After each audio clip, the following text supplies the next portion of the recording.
Olá, boa noite a todos. Boa noite, Sandra. Seja bem-vinda mais uma vez. Boa noite, Valmir. Boa noite aos amigos que nos acompanham. É sempre uma grata alegria e satisfação retornarmos a essa página para as reflexões que se fazem necessárias. Nós também ficamos felizes com a sua presença. Muito obrigado por aceitar o nosso convite. Eu queria falar um pouquinho da Sandra, né? Sandra já é conhecida aqui nas nossas lives. A Sandra Fiore é lá de Araraquara, interior de São Paulo. Ela atua lá na Casa União Espírita Pascoal Gross. A Sandra Fiore, ela tem o Instagram dela, né? San Fiore.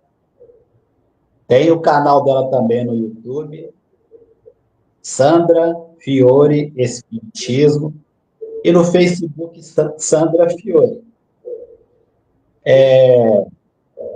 A Sandra já me adiantou aqui que no final da apresentação dela, se houver alguma dúvida com relação ao assunto que ela vai apresentar hoje, que com certeza terá, fiquemos à vontade para fazer pergunta, e dentro do possível ela nos responderá. Nós falamos aqui em nome do GAEB, que é o Grupo de Apoio de Espíritos Parça-Luz, e nós estamos, desde a pandemia, trabalhando na divulgação da doutrina espírita através da internet, no nosso canal @GAEBBR, no Facebook e no YouTube, né? E essa apresentação de hoje vai estar disponível lá no nosso canal. Quem não se inscreveu, se inscreva no canal da Sandra, que tem bastante coisa lá interessante sobre o espiritismo. Eu já tive o prazer de ir lá fazer uma visita. E eu farei agora, como de costume, a leitura do livro Fonte Viva, Psicografia de Francisco Cândido Xavier pelo Espírito de Emmanuel, e a lição de hoje é de número 59. E o título dela é Palavras da Vida Eterna. Tu tens as palavras da vida eterna. Simão Pedro, está lá em João, no capítulo 6, versículo 68. Rodeiam-te as palavras em todas as fases da luta e em todos os ângulos do caminho. Frases respeitáveis que se referem aos teus deveres. Verbo amigo trazido por dedicações que te reanimam e consolam. Opiniões acerca de assuntos que não te dizem respeito. Sugestões de variadas origens. Preleções valiosas. Discursos vazios que os teus ouvidos lançam ao vento. Palavras faladas, palavras escritas. Dentre as expressões verbalistas, articuladas ou silenciosas, juntos das quais a tua mente se desenvolve, encontrarás, porém, as palavras da vida eterna. Guarda teu coração à escuta. Nascem do amor insondável do Cristo, como a água pura do céu imenso da terra. Muitas vezes te mantens despercebido e não lhes assinala o aviso, o cântico e a lição e a beleza. Vigia no mundo, isolado de ti mesmo, para que eles não percam o sabor e a claridade. Exortam-te a considerar a grandeza de Deus e a viver de conformidade com as suas leis. Referem-se ao planeta como sendo nosso lar e à humanidade como sendo a nossa família. Revelam no amor o laço que nos une a todos. Indicam no trabalho o nosso roteiro de evolução e aperfeiçoamento. Descerram os horizontes divinos da vida e ensinam-nos a levantar os olhos para o mais alto e para mais além. Palavras, palavras, palavras. Esquece aquelas que te incitam à inutilidade. Aproveita quantos te mostram as obrigações justas e te ensinam a engrandecer a existência. Mas não ouvides as frases que te acordam para a luz e para o bem.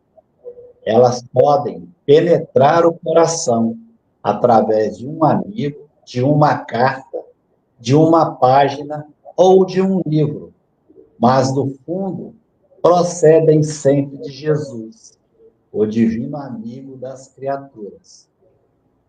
Retém contigo as palavras da vida eterna, porque são as santificadoras do Espírito, na experiência de cada dia, e, sobretudo, o nosso seguro apoio mental nas horas difíceis das grandes renovações.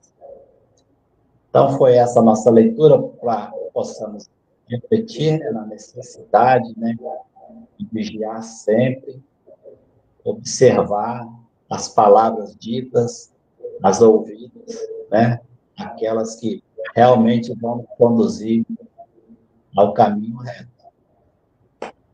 Queria convidar todos agora para que possamos unir o nosso pensamento nessa corrente do bem, elevando o nosso pensamento ao nosso Pai Maior, né? Que a gente possa agora, no conforto do nosso lar, tranquilizar o nosso coração, a nossa mente, para que possamos estar sintonizados e receptivos ao estudo que receberemos nesta noite. Senhor Deus, Pai de infinita bondade e misericórdia, gratidão mais uma vez por esta oportunidade de estarmos recebendo nesta noite a Sandra Fiore, que apresentará para nós o estudo, que ela receba toda a intuição necessária e consiga transmitir para nós todo o estudo que preparou para esta noite. Que nós possamos estar tranquilos, o coração sereno e a nossa mente aberta, para que possamos receber essas informações e que elas possam servir para nós de orientação nas nossas dúvidas e na nossa caminhada diária. Pedimos também que o Senhor possa abençoar cada lar representado aqui nesta noite, enviando seus mensageiros espirituais, para que tenhamos um bom convívio com os nossos familiares e que na nossa casa, no nosso lar, possa reinar mais o amor, a tranquilidade, a harmonia, a fraternidade.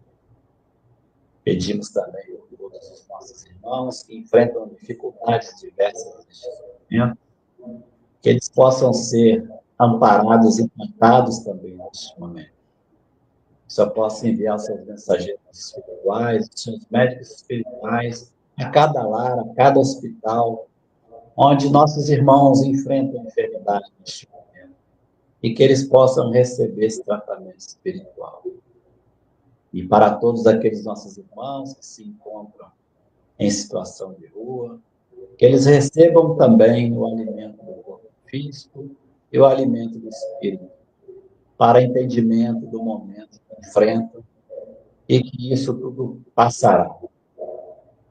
Gratidão, Senhor, mais uma vez, e pedimos a vossa permissão, a permissão do Mestre Jesus, o mentor da nossa casa, Euripides Barçador, para iniciarmos a live da noite de hoje. Graças a Deus, que assim seja. Sandra, fica à vontade, daqui a pouco retorno. Obrigada, meu irmão. Obrigada mais uma vez pela oportunidade. Boa noite a todos aqueles que estão a nos acompanhar. Gostaria exatamente de saber, né, de onde cada um, de que cidade cada um está aí a nos ouvir, que possam compartilhar também, porque o estudo é fundamental, as reflexões, afinal de contas, a doutrina espírita é, sem dúvida, uma doutrina consoladora, mas o consolo vem através do esclarecimento. Então, gostaríamos que mais pessoas tivessem a oportunidade de poder refletir conosco. O tema qual nós trouxemos essa noite é consciência ferida. Na verdade, consciência ferida é possível encontrar no livro Instruções Psicofônicas. Aliás, esse livro, ele reúne várias mensagens através da psicofonia de Chico Xavier. Interessante que muitos conhecem o Chico mais pela psicografia. Porém, este livro, ele reúne várias mensagens trazidas ao médium Chico Xavier via oral, através, obviamente, da sua mediunidade. Quando ele se encontrava, ou ele reuniu um grupo lá em Pedro Leopoldo, que denominou Grupo Meimei, para que pudessem ajudar muitos espíritos desnorteados, assim como muitas pessoas em processo de obsessão. Então, foi formado esse grupo, né, chamado Meimei, mas o interessante é que, como era psicofonia, através da mediunidade, através da fala, eles gravavam as mensagens e depois tornou-se esse livro que se chama Instruções Psicofônicas. Sempre vinham espíritos sofredores e, no final, sempre vinha o mentor do Chico, Emmanuel, ou outro espírito mais evoluído, trazer uma mensagem reconfortante.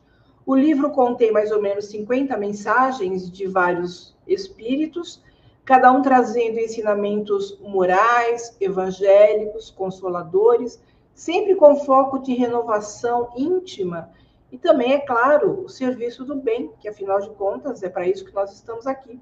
Nós estamos para servir e fazermos o bem. As comunicações, elas são muito simples. É possível ler e entender completamente a mensagem que lá se encontra. Elas são diretas, essas mensagens são práticas, tratando de temas do cotidiano humano, sobre sofrimento, sobre fé, sobre perdão, sobre responsabilidade, humildade e esperança, sempre à luz do Evangelho de Jesus e da doutrina espírita. Nós sabemos que a doutrina espírita é esse consolador prometido por Jesus, que veio resgatar tudo aquilo que Jesus nos deixou como ensinamento para ajudar a cada um de nós na nossa própria salvação. Porque sabemos que Jesus, ele foi o grande mestre da humanidade, portanto, a doutrina vem dar continuidade àquilo que Jesus começou há mais de 2000 anos. A obra, ela destaca que o progresso espiritual depende dessa reforma íntima, né? A base da verdadeira evolução moral, saber nos conhecer, saber quem somos, saber dos nossos limites, identificar as mazelas que trazemos para poder, de fato, trabalhá-las. Ressalta o valor do trabalho no bem como meio de aliviar as dores e alcançar a paz. Quem não quer aliviar as suas dores? Quem não quer, de fato, ali alcançar a paz?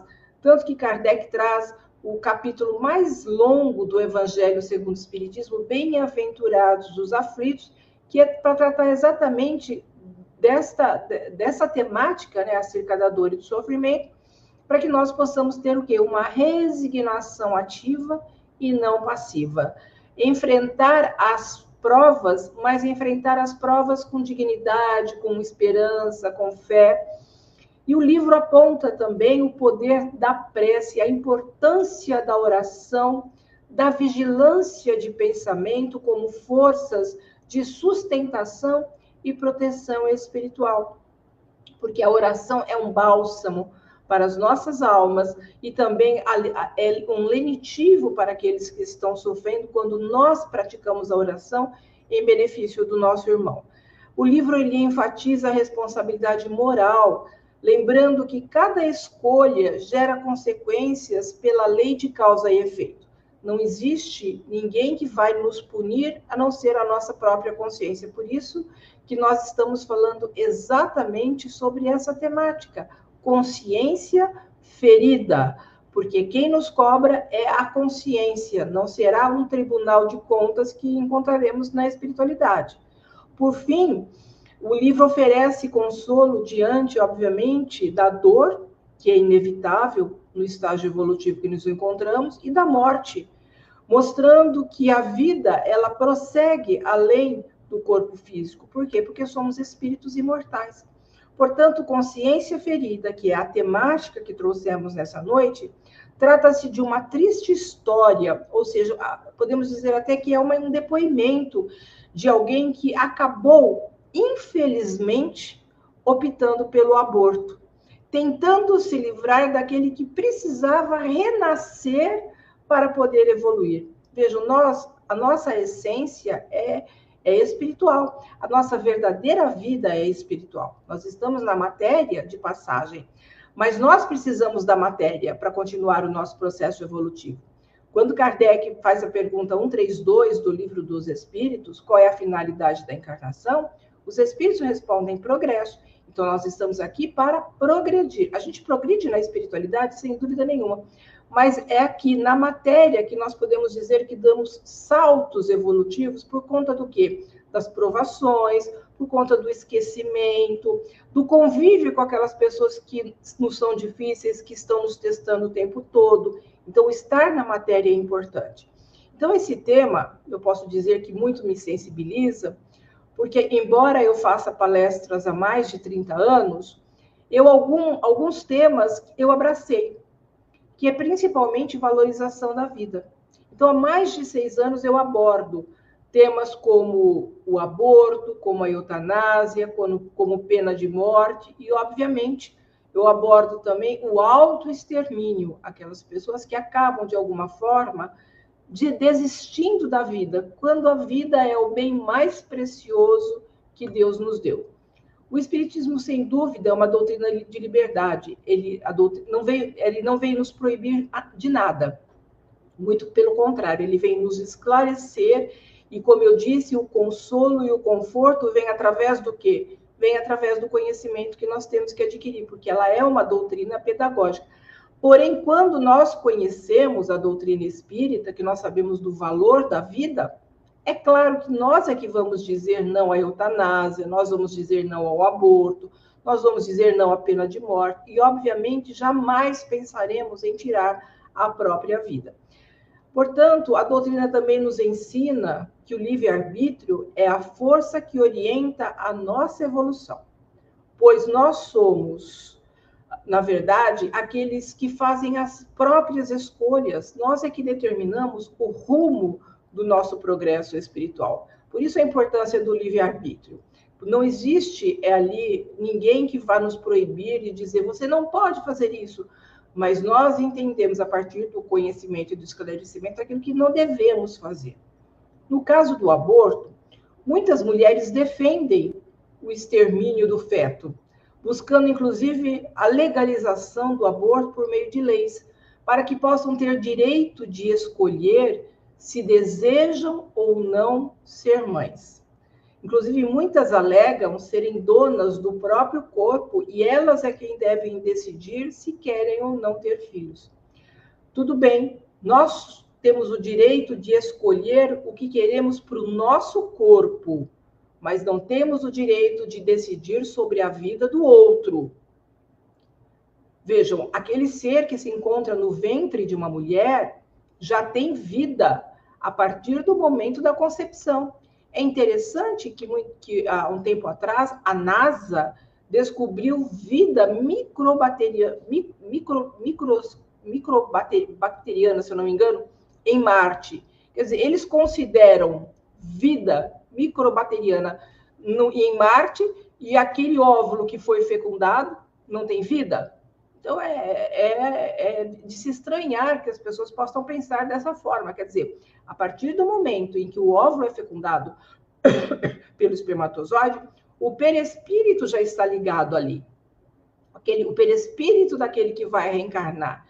E o perispírito é aquele que vai passar todas as informações para a formação do novo corpo. Então, vejam a importância da vida. Então, quando a mulher ela defende, levanta a bandeira, né, a favor da legalização do aborto, nós temos que entender que, embora nós tenhamos o livre-arbítrio, nós temos que entender que ali tem uma vida, nós temos que preservar. A mulher grávida, ela traz o destino de um ser no seu ventre.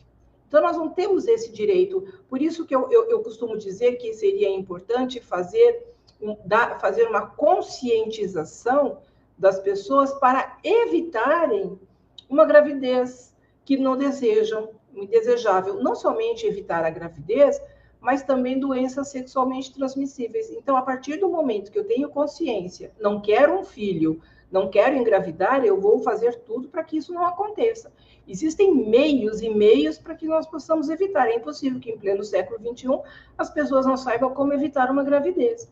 Outra alegação que as mulheres falam é que, se legalizarem o aborto, as mulheres podem preservar a sua vida não indo para hospitais ou clínicas clandestinas. Mas isso é um ledo engano. Quando nós estamos infringindo uma lei de Deus, nós colocamos a nossa vida em risco. Vejam, todos nós temos um tempo de existência na Terra. Deus nos concedeu esse tempo de existência e cada um vai viver o tempo que precisa. Quando chega o nosso momento final, que é uma morte natural, nós não fixamos mais o fluido que nós vamos repondo, que é o fluido da vida, que é o fluido vital. Então, quando nós estamos para desencarnar, o que acontece? O nosso organismo não fixa mais esse fluido que nós vamos repondo através da respiração, da alimentação, da água, de várias formas nós repomos este fluido. Então, essa é uma morte natural. Mas nós podemos antecipar isso. Às vezes, as pessoas podem, inclusive, infringindo uma lei de Deus, colocar em risco a sua vida, por exemplo, quando ela pega a direção do carro em alta velocidade. Ela está colocando em risco a sua vida. Quando ela comete excessos de comida, excessos de bebida, de droga, ela está colocando em risco a sua própria vida. Ela vai ser considerada uma pessoa que tirou a sua própria vida de forma indireta. Foi o caso de André Luiz. Ele foi considerado alguém que exterminou a própria vida, mas, na verdade, ele não cometeu isso. O que aconteceu? Ele, na verdade, cometeu excessos de comida, de bebida e de sexo, tanto que ele teve sífilis e ele comprometeu o aparelho gástrico dele. E aí ele foi antes do tempo, chegou do lado de lá, ele foi considerado uma pessoa que tenha tirado a própria vida de forma indireta. Mas vejam, há uma jovem na Argentina que ela foi uma ativista, na verdade, que ela lutou pela legalização do aborto. Ela chamava Maria Del Valle. Ela tinha 23 anos. Inclusive, a Argentina, ela legalizou o aborto. É possível fazer. E ela engravidou aos 23 anos e ela foi num hospital público. E chegou lá para fazer o aborto. O que aconteceu? Ela veio a óbito. Imagina, num hospital credenciado, no hospital público, com todos os recursos que tinham. Aí você pode dizer, mas ela encerrou um ciclo. Será que ela encerrou um ciclo ou ela colocou em risco a própria vida? Então, sempre que nós colocamos em risco a nossa própria vida, nós podemos ir, de fato, antes do tempo. Mas também, aquelas pessoas que praticam o aborto, pode ter uma síndrome pós-aborto, podemos dizer, que alguns psicólogos chamam desta forma, que é um estresse pós-traumático, que gera um sofrimento muito grande, uma angústia, traumas, aqueles que a praticaram. Como eu disse, a doutrina espírita não está aqui para julgar ninguém que, de alguma forma, tenha cometido isso. Muito pelo contrário. Aqueles que fizeram, né, no passado, que sirva de lição para que valorizem a vida a partir de agora. Podem vir a se manifestar essas doenças psicológicas posteriormente, que nós chamamos de psicopatologia, né, pelo remorso que a pessoa acaba tendo. Então, aqui nós vamos fazer um breve resumo do texto que é trazido nesse livro, Instruções Psicofônicas, que tem como título Consciência Ferida. A mensagem ela foi trazida em 23 de setembro de 1954, nesse grupo ao qual eu me referi, que o Chico formou, que se chama Grupo Meimei. Mas essa mensagem ela foi trazida pela segunda vez pelo espírito que se denominou Maria da Glória. Era uma entidade muito sofredora. Nessa noite, ela trouxe a sua história muito comovente, ela transcreve essa história. Esse testemunho mediúnico que a Maria da Glória traz através do Chico Xavier é um dos mais profundos e comoventes relatos de dor, de culpa, de arrependimento e aprendizado, além da esperança que nós vamos encontrar nessa literatura espírita. Nós vamos dar uma explicada aqui por partes para que vocês possam entender o significado das questões morais, espirituais e doutrinários quando a pessoa comete um ato contra uma lei de Deus, porque são leis de Deus que nós infringimos. Então, quando ela retorna ao grupo Meimei pela segunda vez, ela diz o seguinte, que depois da primeira visita dela, porque, vejam, essa é a segunda visita que ela faz. Depois da primeira visita, eis que torno a vossa casa. Ela retorna àquela casa que a acolheu para poder orientá-la. Que ela diz que funcionou para mim como um ninho de socorro e um tribunal de justiça. Por quê? Porque não é um tribunal de justiça que foi lá cobrar, mas, na verdade, através do esclarecimento que ela obteve, a sua própria consciência lhe cobrou. Esse que é o Tribunal da Justiça, é a nossa consciência. Então, ela retorna ao centro espírita, onde ela já havia se manifestado anteriormente, e esse local é descrito como um abrigo e também um espaço de julgamento moral, mostrando como o espiritismo ele acolhe, mas também ele esclarece com rigor e verdade. Muitas pessoas não gostam de ser espírita, porque a doutrina espírita é a doutrina que mais nos dá responsabilidade. É muito fácil você ir no templo, na igreja, uma vez por semana, só assistir assistir lá uma missa, ou assistir um culto. Mas e a responsabilidade? É a doutrina que nos dá, cada um segundo as suas obras. Quando você vai na igreja, você pede perdão, e supostamente eles te dão o perdão que você precisa, e você continua a cometê-los. Quando aqui não adianta você só pedir perdão, você tem que se renovar, você tem que se modificar, você tem que se transformar. Então, o aborto que ela fez, e depois ela se transformou, esse aborto que ela acabou fazendo, se transformou num processo obsessivo. Muitos espíritos, quando isso acontece, quando eles teriam que voltar à matéria, mas que são impedidos de voltar através do aborto, muitos se revoltam, porque vai depender muito do estágio evolutivo que o espírito se encontra. Há espíritos que são evoluídos, que perdoam a mãe que cometeu o aborto, mas tem espíritos que não perdoam e se tornam verdadeiros obsessores. E quando eu trabalhei no centro, num outro centro, o primeiro centro que eu comecei a frequentar, tinha um caso lá de uma senhora que ela fazia tratamento e que veio uma comunicação, é claro que ela não sabia da comunicação que nós recebemos, mas ela tinha um processo obsessivo sério. Imaginem vocês que ela estava andando na rua, de repente ela tropeçava, ela era jogada na frente de um carro. Ela estava descendo a escada, de repente ela era jogada escada abaixo.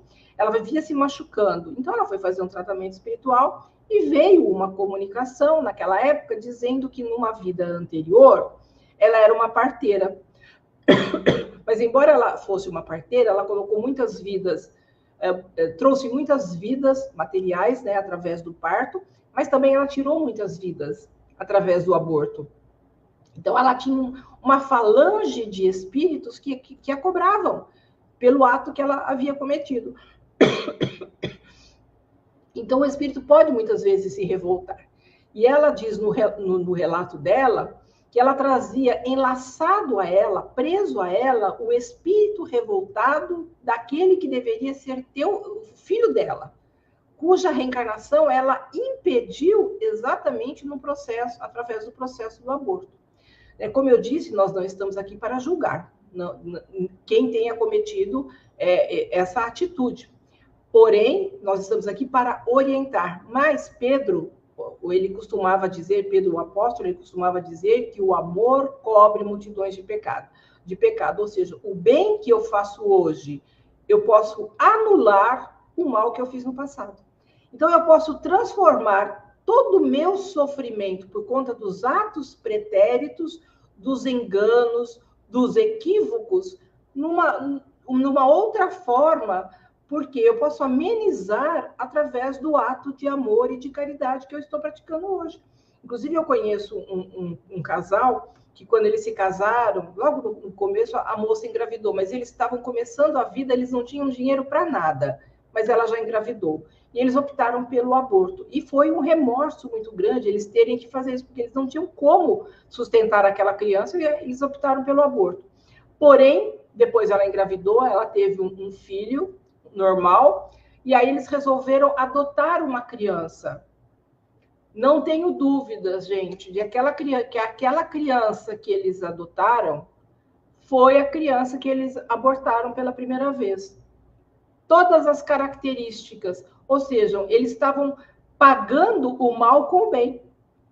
Por isso que Pedro diz, né, que o amor cobre multidões de pecados. Quer dizer, o equívoco que eles cometeram através do aborto, eles mudaram a atitude e adotaram uma criança e deram a ela todo o amor, todo o carinho, todo o afeto. Quer dizer, aquele espírito estava retornando, só que agora não através do ventre dela, mas de um ventre de uma outra mulher. Mas o espírito chega, quando ele tem necessidade de estar na família, de alguma forma Deus encaminha e ele chega. Portanto, Maria da Glória, ela revela ter provocado o aborto, que gerou esse laço doloroso com o espírito do filho, que ela impediu de nascer, porque o espírito, na verdade, ele vislumbra, quando ele está na espiritualidade, uma felicidade futura. E ele, então, sabendo que ele precisa reencarnar para encontrar a verdadeira felicidade, ele fica ansioso por renascer. Mas, no caso dela e no caso de tantos outros, são impedidos de renascer para continuar o seu processo obsessivo, o seu processo evolutivo, na verdade. Então, a obsessão que ela sofria por conta do aborto que ela cometeu, criou uma ligação magnética entre ambos, onde ela se tornou presa da sua própria culpa e do ódio do espírito abortado, porque elas, na verdade, o fato dela ter cometido o aborto abriu espaço para que o espírito pudesse, por conta do remorso que ela trazia, para que o espírito pudesse se aproximar e ali passar a obsediá-la. Isso se dá muitas vezes pela ignorância do espírito sobre a vida após a morte e as suas consequências. Ou seja, o espírito que está na espiritualidade, muitas vezes, ele não sabe da sua real situação. Daí a importância, inclusive, do trabalho, os trabalhos que são feitos na casa espírita e o trabalho que o Chico realizou para poder acolher esses espíritos em sofrimento, que muitos não sabem, estão desorientados, não sabem que já deixaram a matéria, estão ali carregando sentimentos de ódio, de raiva, sentimentos, nutrindo esse sentimento, eles não têm paz. Então, o trabalho mediúnico, muitas vezes, não é só para receber espíritos evoluídos, para trazerem mensagens edificantes a todos nós, mas para orientar também esses espíritos. Foi o que o Chico fez nesse trabalho com o grupo Meimei, e o Chico, ele recebia esses espíritos em sofrimento. As pessoas pensam que o Chico só recebia espírito de alta envergadura. Não, ele recebia espíritos em sofrimento. Isso faz com que alguns espíritos ignorantes acabem aí tomando algumas atitudes drásticas. E também pessoas que não sabem da imortalidade da alma também tomam atitudes drásticas. Por exemplo, uma pessoa que não sabe que a vida continua após a vida material, acaba realmente cometendo o aborto, a eutanásia, a pena de morte, tirando a própria vida, porque a vida continua. Mas muitos não sabem como se dá o processo. Algumas pessoas acham que a pessoa desencarna e dorme, fica lá na espiritualidade dormindo, aguardando o juízo final para poderem retornar quando todos vão ressuscitar. Na verdade, inclusive muitos pensam até que as pessoas já estão ao lado de Deus. Desencarnou, todo mundo fica bonzinho, né? Vira tudo anjinho. Olha, morreu, morreu, agora ele está ao lado de Deus. Que bom se fosse fácil, né? Que nós desencarnássemos e já pudéssemos ver a Deus, mas jamais veremos a Deus. Nem Jesus viu conforme ele próprio diz, né? Ninguém jamais viu a Deus, mas se nos amarmos uns aos outros, Deus está em nós, porque em nós é grande o seu amor. Então, vejam, ninguém jamais viu a Deus, porque se Jesus tivesse visto, ele teria dito, ninguém jamais viu a Deus. Por quê? Porque Deus é amor. Deus está em mim, Deus está em cada um de vocês, Deus está em toda a sua criação. Quando nós aprendemos a nos amar, amar a nós mesmos e ao próximo, nós também estaremos amando a Deus, amar a sua criação e amar a sua criatura. E ela, então, também diz que ela supunha, na verdade, a Maria da Glória, que fez o aborto, que a morte fosse um ponto final. Mas ela estava profundamente enganada. Há ainda algumas pessoas que são existencialistas, e pessoas que acreditam que a vida começa no berço e termina no túmulo. Tem muitos pensando e defendendo essa ideia, inclusive, muitos filósofos. Eu posso citar, por exemplo, Sartre, Simone de Beauvoir e tantos outros filósofos que defendiam isso, que a vida começava no berço e terminava no túmulo. Inclusive, a própria Simone de Beauvoir dizia da tristeza que ela tinha em saber que tudo aquilo que ela já tinha vivenciado iria acabar com a morte dela. Então, vejam, Maria da Glória, ela acreditava que a morte se encerrava exatamente com o seu sofrimento, porque ela estava sofrendo tanto que ela resolveu, na verdade, acabar praticando o aborto. Mas ela descobre que no mundo espiritual, a consciência culpada sofre ainda mais, criando seu próprio inferno interior. Qualquer pessoa que comete, infringe uma lei de Deus, como eu disse, que tira a vida do próximo ou que tira a própria vida, vai chegar do lado de lá e vai sofrer tanto quanto estivesse aqui. Por isso que quando nós falamos do autoextermínio, a pessoa que está sofrendo, que normalmente o que faz com que a pessoa cometa o autoextermínio é exatamente a depressão, é uma dor intensa que a pessoa ela quer se livrar daquilo. Porém, ela não imagina que a dor vai triplicar do lado de lá. Por quê? Porque ela está infringindo uma lei de Deus. O espírito, que na verdade, no caso que foi rejeitado, que a Maria da Glória rejeitou através do aborto, acabou se tornando um obsessor na espiritualidade e não a deixou em paz. Quer dizer, ele tornou obsessor lá e aqui. Ele continuou preso a ela, não dava sossego, não dava paz a ela. Isso exemplifica o princípio doutrinário de que o sofrimento no além é resultado direto do estado moral do espírito. Por quê? Porque nós chegamos do lado de lá exatamente como nós vivemos aqui. Então, a obsessão persistente e culpa dilacerante, no caso dela, da Maria da Glória, que praticou o aborto, quando aquele que deveria ser seu filho, quando ela estava já na espiritualidade, e o espírito do filho que ela rejeitou através do aborto ficou preso a ela o tempo todo gritando, desnaturada, assassina. Ele não dava paz a ela. Então, ela relata, inclusive, que havia uma nuvem que algemava ela, algemada a ela, ao seu próprio corpo. Então, a nuvem é o quê? É esse obsessor que ficava preso a ela. Ele não dava sossego. Então, a obsessão, ela toma forma, a culpa, ela se personifica e ela carrega consigo, ligada magneticamente, a presença acusadora do filho abortado. Então, essa união é reflexo do quê? Da lei de causa e efeito, que os laços espirituais mantêm mesmo após a morte. Ela tinha, na verdade, o desejo constante de fuga e sentia ali uma degradação e desespero. Ela tentava fugir, ela queria se livrar, perdendo, inclusive, a ideia de rumo. Ela esquecia do tempo, ela sentia sede, ela sentia fome, como se ainda estivesse na matéria, porque o espírito, quando ele sabe da sua real situação, ele não precisa, ele não sente nada. Ele não sente dor, ele não sente fome, ele não sente cansaço, ele não sente nada. Mas quando o espírito está muito materializado, ele chega do lado de lá sentindo as mesmas necessidades que ele sentia aqui. Se ele sofreu dor física, ele continua do lado de lá sentindo dor física também. Então, depende muito do processo evolutivo do ser, daquilo que ele traz. E o remorso, a Ivone Pereira dizia que o remorso é como se fosse uma auto-obsessão.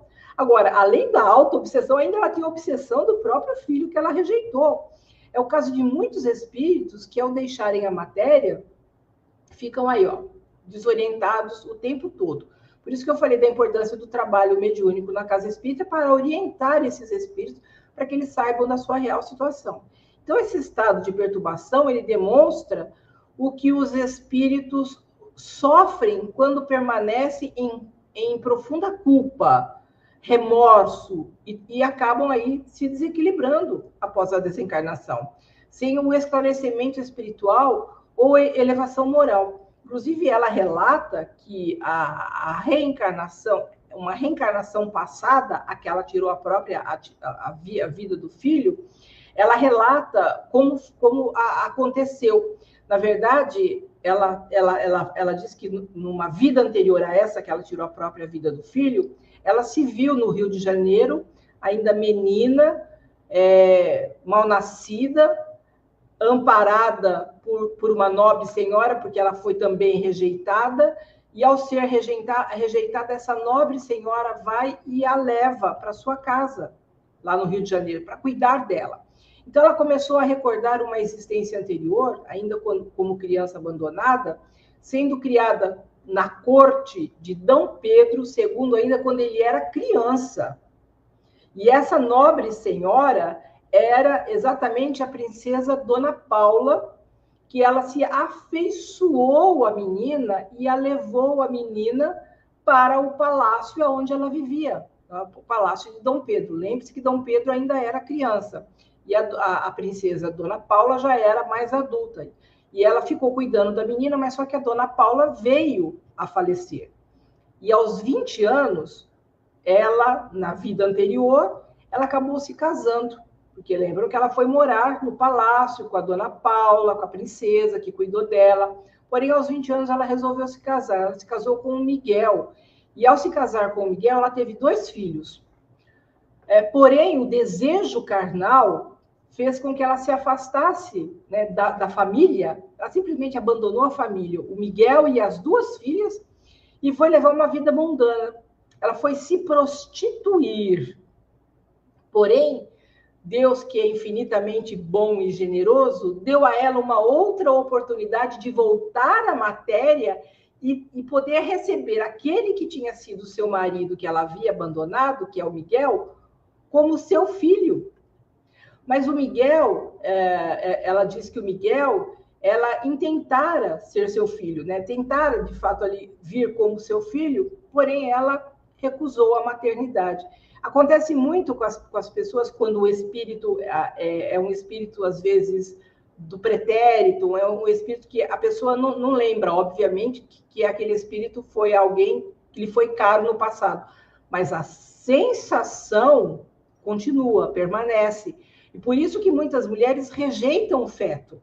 Por isso que muitas mulheres acabam abortando, porque elas sentem uma repulsa por aquele ser que ela está carregando. Porque, com certeza, é um ser que está voltando para que eles possam, o quê?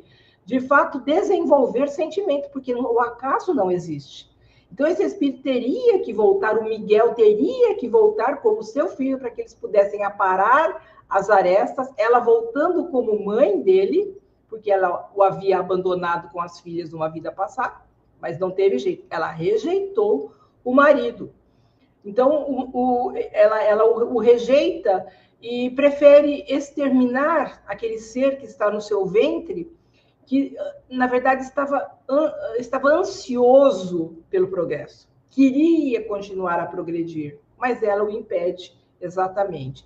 É o que acontece muitas vezes com essas pessoas que, de fato, acabam cometendo o aborto. Ela rejeita aquele que, na verdade, como todos precisam reencarnar, precisaria continuar ali para poder evoluir.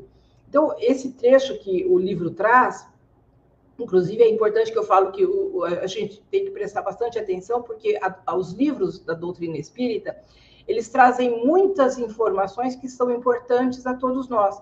Por exemplo, mostrando ali a pluralidade das existências, mostrando que, às vezes, as escolhas equivocadas, os erros fazem com que muitas vezes nós venhamos a sofrer, mas que a dor também é uma ferramenta de aprendizagem. Então, são livros que nós temos que ler e refletir. Não é somente ler os livros, mas é refletir acerca das mensagens que são trazidas.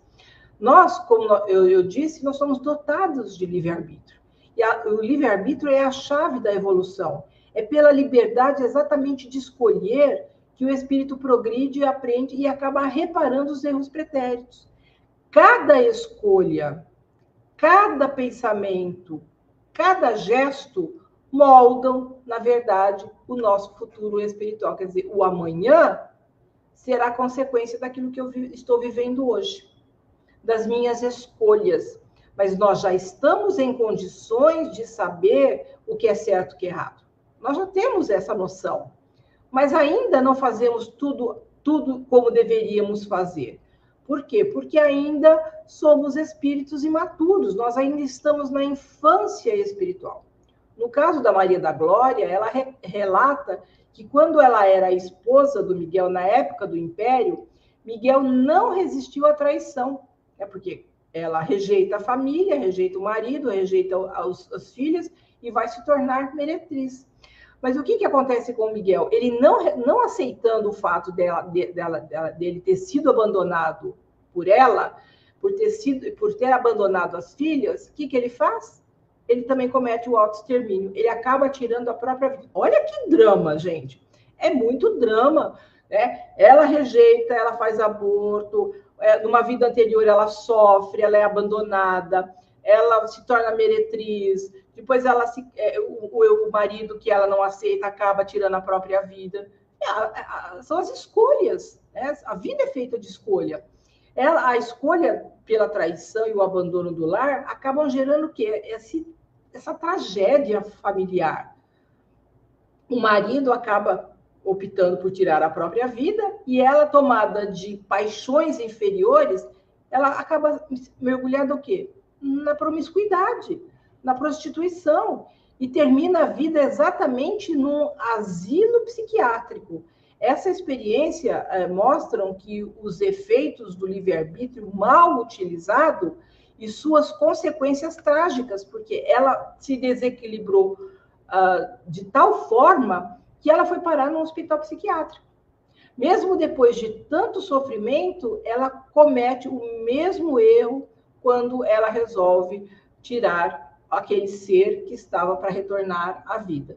Isso mostra a dificuldade que todos nós temos da regeneração moral quando não há vigilância e esforço contínuo para as nossas mudanças e para a nossa transformação. Por isso que nós dissemos o quão importante é a reforma íntima, o quão importante é analisarmos as nossas próprias atitudes, o quão importante é a vivência dos ensinamentos de Jesus, colocar em prática esses ensinamentos. Porém, nós vamos ver no caso dele, né, que acaba se tornando o obsessor, o fato dele tornar obsessor, ele acaba levando ela a um desequilíbrio mental, um transtorno mental, que antigamente as pessoas chamavam de loucura. Hoje não mais. Esse termo não se usa mais. Se usa transtorno mental. Então, as pessoas achavam que ela tinha realmente ficado louca. E ela é internada no manicômio, no asilo de alienados mentais. Isso acontece ainda hoje, e acontecia no passado. Uma pessoa que tinha um comportamento diferenciado já era taxada de louca. Às vezes podia ser uma simples mediunidade descontrolada, podia ser uma influência espiritual ou até mesmo uma obsessão. Nem tudo era, às vezes, um transtorno mental, nem tudo era psicológico, físico, mas a obsessão pode acabar afetando o cérebro da pessoa e ela acabar desenvolvendo, de fato, uma psicopatologia. O retorno à casa espírita e o início na verdade, é o início do despertar, que ela começa, Maria da Glória, a perceber tudo aquilo que ela havia feito. Inclusive, ela relata que as mãos amigas a ampararam da sombra agressiva. Por quê? Porque a partir do momento que ela deu comunicação na casa espírita, no trabalho que o Chico estava realizando, que ela foi orientada pela primeira vez, ela começou já a ver as coisas de outra forma. começou a ter consciência das suas atitudes. Esse é o ponto da virada. Por meio da prece, do magnetismo espiritual e da caridade do grupo mediúnico, ela começa a ser socorrida. Esse é o verdadeiro trabalho mediúnico. Essa é a importância do trabalho mediúnico. Vejam a importância, inclusive, da oração. Às vezes, não é nem preciso que uma pessoa possa ir à casa espírita. Aliás, Ivone Pereira costumava dizer acerca do evangelho no lar. Ela dizia que todas as vezes que ela fazia o evangelho no lar, um grupo de espíritos desequilibrados, ela tinha mediunidade de evidência, né? Ela via, adentravam a sua casa e ela fazia o evangelho. Ela fazia o evangelho e muitos daqueles espíritos que estavam desequilibrados ouviam o evangelho e ela orava por eles. Muitos deles voltavam depois para agradecer. Vejam, a prece e o evangelho.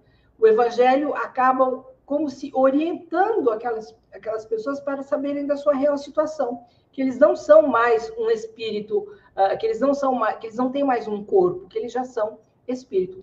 A oração sincera e o amor fraterno são a chave do recomeço, é o bálsamo, muitas vezes, para os espíritos desequilibrados. Às vezes, a oração ela é tão importante, mas ela é tão importante que o Chico costumava dizer que quando uma mãe ora por um filho, ela arromba as portas do céu. Por quê? Porque a mãe ela tem uma profunda ligação com o filho. Ela gerou no seu ventre, ela carregou no seu ventre, ela pariu, ela acolheu, ela amamentou. Então, essa ligação ela tem. Aliás, no livro Boa Nova, Humberto de Campos dizia que Jesus fala no livro que a mulher, diferente do homem, não é só na questão do gênero, é da sensibilidade. Deus deu à mulher a sensibilidade da maternidade, justamente por conta da maternidade. Então, ela tem essa ligação maior com o filho. Então, quando uma mãe ora por um filho, ou para um filho, ela ora de coração, ela ora com sentimento, porque oração verdadeira não são palavras, são sentimentos. Por isso que o Chico dizia que quando uma mãe ora por um filho, ela arromba as portas do céu, porque é uma oração verdadeira. Agora, o propósito da manifestação dela, ao relatar o seu caso, é dizer que a vida continua, que o trabalho não cessa, que o tempo não morre. Vejam a importância das comunicações, quanto nós aprendemos com os espíritos. Aliás, no começo, né, a doutrina espírita, ela priorizou mais os relatos da imortalidade da alma, as comunicações. Hoje, nós já estamos numa fase da doutrina espírita que as pessoas estão tão doentes que elas estão precisando de acolhimento. As casas espíritas precisam se preparar para acolher as pessoas que estão em desequilíbrio emocional, desenvolvendo psicopatologia, depressão, ansiedade, transtorno obsessivo-compulsivo, sem contar que essas psicopatologias podem se transformar em influência espiritual. Por isso que as casas espíritas precisam estar preparadas para acolher cada vez mais as pessoas que a buscam para orientar. A casa espírita não resolve o problema de ninguém, é importante dizer isso, mas ela encaminha, ela orienta, através do quê? Das informações que são passadas, dos grupos de estudos, das palestras que nós vemos na casa espírita. Por isso que nós pedimos que as pessoas pudessem compartilhar as lives que muitas vezes são feitas, para que mais pessoas tenham condições de conhecer a doutrina. Porque nós não queremos convencer ninguém que a doutrina espírita é melhor. A pessoa que passa a conhecer a doutrina, ela que vai saber se é boa para ela ou não. Tem pessoas que estão bem no catolicismo, tem pessoas que são evangélicas que estão se sentindo super bem, tem fé, tem esperança, é isso que importa. Deus é um só. O que importa é fazer o bem. O Chico costuma dizer que a melhor religião é aquela que nos faz melhor. Se você está bem numa determinada religião, fique com aquela. Até porque o espiritismo não é religião. É uma doutrina, é um conjunto de conceitos filosóficos, científicos e morais. A proposta é pedagógica. Ela não veio dividir, ela veio somar. A proposta da doutrina espírita é se juntar às outras religiões. Assim como o Evangelho segundo o Espiritismo não veio substituir a Bíblia. O Evangelho segundo o Espiritismo veio interpretar os ensinamentos de Jesus à luz da doutrina espírita. Por isso que nós precisamos cada vez mais tomar conhecimento dessa doutrina maravilhosa, porque realmente ela muito nos conforta e nos consorta. E no caso da Maria da Glória, ela não veio buscar piedade, mas o que ela veio buscar na casa espírita? Esclarecimento. Ela veio buscar aquilo que de fato ela estava necessitada e encontrou. O seu relato visa despertar as consciências, especialmente das mulheres, sobre a importância da maternidade, da vigilância moral e da influência que exercem sobre os homens e a sociedade. A mulher é que vai decidir se ela quer ou não ter filhos, não é o homem, é a mulher que vai decidir. Então, a mulher tem que se conscientizar da importância da vida, porque ela tem que saber que ela não pode simplesmente tirar do seu ventre um ser que já tem vida. Portanto, Maria da Glória, ela vem conclamar às mulheres a responsabilidade, mostrando que a regeneração da sociedade começa, muitas vezes, no coração feminino, por meio da educação, do exemplo, do acolhimento, da firmeza moral. A mensagem às mulheres que ela quer passar, os homens são nossos filhos e nossos irmãos, dependendo de nós para a vitória da justiça do bem. Por quê? Porque a mulher carrega no ventre o destino da humanidade. Ela pode ser um ser para o bem ou um ser que vem para o mal, não importa, mas ele tem o direito à vida, porque ele tem que continuar ali a aprender. Todas trazemos essa oportunidade que Deus nos dá da maternidade. É claro que tem aquelas que rejeitam, como eu disse, não querem saber, mas aí vai da consciência de cada um. Por isso que nós temos que, de fato, nos aprofundar cada vez mais nessa doutrina maravilhosa. Portanto, a lei de causa e efeito, cada um escolhe e gera, e aquilo que escolhe vai gerar a sua própria consciência. A pluralidade das existências, nós sabemos que os espíritos reencarnam para reparar, aprender, evoluir, demonstrando o amor de Deus através das oportunidades, a responsabilidade moral que cada um de nós tem que ter, especialmente sobre a maternidade, mas estendida a todos os compromissos afetivos e familiares. Agora, quanto à persistência da culpa, quando ela continua nos perseguindo, a culpa nos perseguindo, o inferno, na verdade, somos nós que criamos, porque não é um local geográfico, mas é um estado de consciência em desarmonia. Assim como o reino de Deus está em nós, é uma construção de cada um de nós, através do quê? Das virtudes. Também não é um local geográfico. E o socorro espiritual, a importância do socorro espiritual é a caridade que nós devemos fazer a quem de fato precisa, auxiliar quem de fato precisa, nos apegarmos às orações, não só para nós, mas para o próximo também. A oração, quando nós dirigimos a um outro, também é um ato de caridade. O acolhimento das casas espíritas são tudo instrumento de redenção. Nós podemos dizer que Deus nos ama o tempo todo. Deus nos ama até quando nós erramos. Vejam, Ele está dando oportunidade. Nós vemos aqui o caso da Maria da Glória. Ela se equivocou quando ela abandona o Miguel e as filhas. Deus dá uma nova oportunidade para que ela fosse mãe de Miguel e ela continuou errando. Ela o abortou. Mas Deus continua dando oportunidade, né? Porque Deus nos ama. Ele sabe que nós ainda somos infantis, que ainda não fazemos tudo aquilo que deveríamos fazer, mas que pouco a pouco nós vamos entendendo, por isso que é importante estudar, entendendo que tudo que nos acontece é de nossa responsabilidade. Não existem culpados, né, por aquilo que nós passamos, a não ser nós mesmos. Então, o estudo é fundamental para despertar as nossas consciências e para que nós possamos, de fato, fazer as melhores escolhas. Porque tudo depende somente de nós mesmos. Agradeço a todos que estiveram conosco. Se houver alguém que queira colocar alguma coisa, fazer alguma pergunta, estamos aí à disposição. Ô, Sandra, eu não vi nenhuma pergunta por enquanto, mas eu queria fazer duas. Posso? Claro, se eu não souber responder, mas vamos lá. De repente você até falou e passou batido. Uma é assim, quando a mulher se recusa a, da maternidade, gera algum débito para ela? Se ela gera um débito, não, É, não, na verdade, ela tem um livre-arbítrio. É preferível ela simplesmente optar por não ter um filho do que, na verdade, ter e rejeitar. Ou ter o filho e depois não tratá-lo com devido carinho, com devido afeto, que é preciso, porque a criança, a educação que nós damos desde o ventre da mãe, a criança, porque ali já tem um ser, né? E a educação começa no ventre da mãe. E mais ou menos até os 7, 8 anos. Por quê? Porque está tudo adormecido.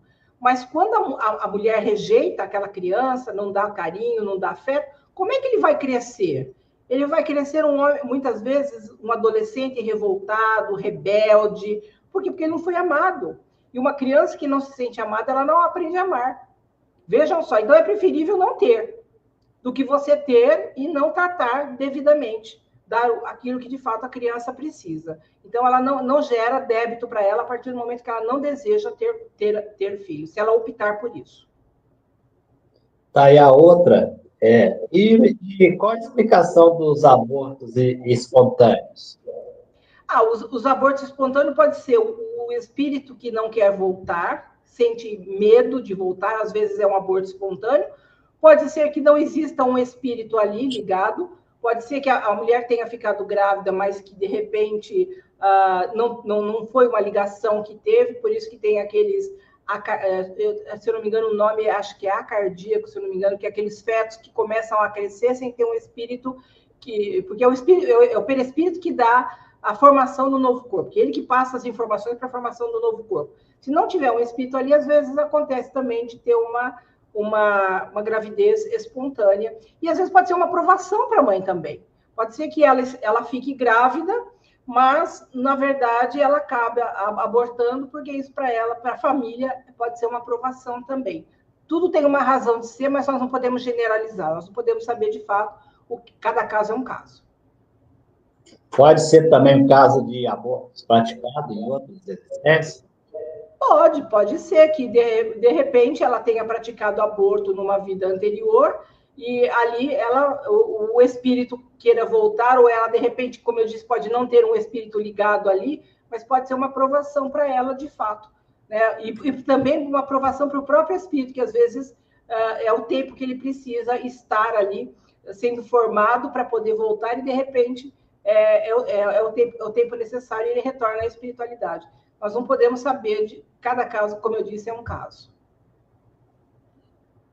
Eu não sei se para você está aparecendo aí, mas no meu aqui, no meu computador, eu não vi nenhuma pergunta, não. Apareceu para você?